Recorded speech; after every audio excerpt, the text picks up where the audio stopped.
Three different ways to build bike fitness going into Finke Desert Race, and hopefully using a combination of these. So the three main ones are riding volume, number two is gym work or off the bike work, and number three is the riding conditions that you're going practicing in.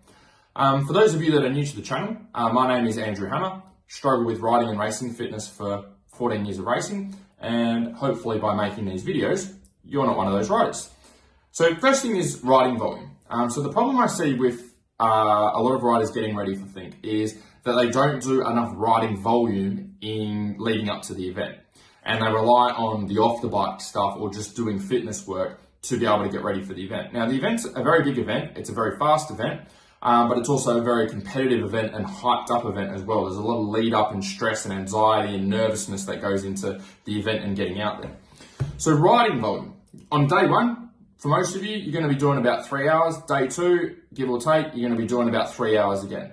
So as much as the off the bike work is important, you need to be getting on the bike. Okay, and the reason you need to be getting on the bike is there's specific parts of your body that are going to be used on the bike for that 3 hour period that there is no other way to replicate that apart from being on a bike for 3 hours. Okay, there's no amount of gym work, there's no amount of cycling, there's no amount of running that is going to replicate your body being used to being in a certain position for a 3 hour period, riding really fast through the desert.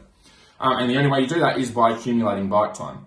Now, obviously, it's easier said than done for some of you. Some of you go riding, once a week. Some of you go riding multiple times a week. Some of you go riding once every fortnight or maybe even less than that. So the best way to increase your riding volume is to have a look at the riding volume from Finke and try and replicate that or get as close to that as you can during the week, on your practice rides.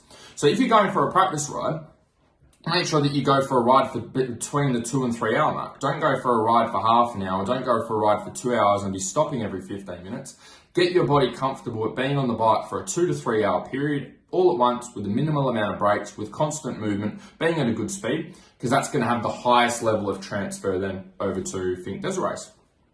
Number two is gym work.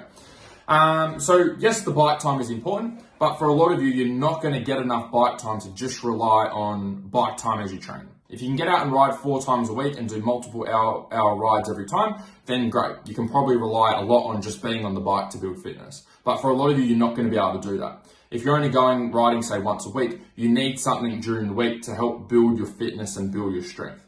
And so the problem I see there is a lot of riders, there's, I guess, two camps. There's other riders that will focus a lot on the bike time and they won't do enough during the week with their off the bike training. So things that you need to do off the bike, just work on getting yourself stronger. The stronger you can get yourself, the lighter the bike will feel. The lighter the bike feels, the less energy you'll use when you're riding. And the other thing is working on your cardio, okay? Work your longer distance cardio with your longer rides on the weekends. Do short, sharp, interval type training during the week with your gym workouts, which are a little bit shorter, and work on the different energy system that you'll also need when you get out to Finke.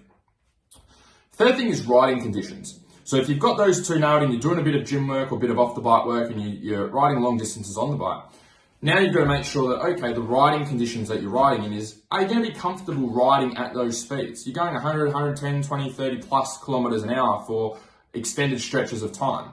You need to get comfortable riding in those conditions, being in dusty conditions or being in fast conditions.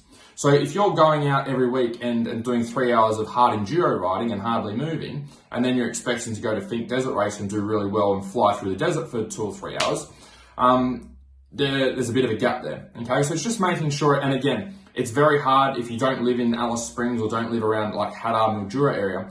It is very hard to ride those types of conditions where you can ride flat out for extended periods of time. So it's just making the best with what you've got. If you've got a choice of, riding single track or riding hard enduro, ride the single track because the single track's probably going to be a bit faster and transfer better over to Finke Desert Race.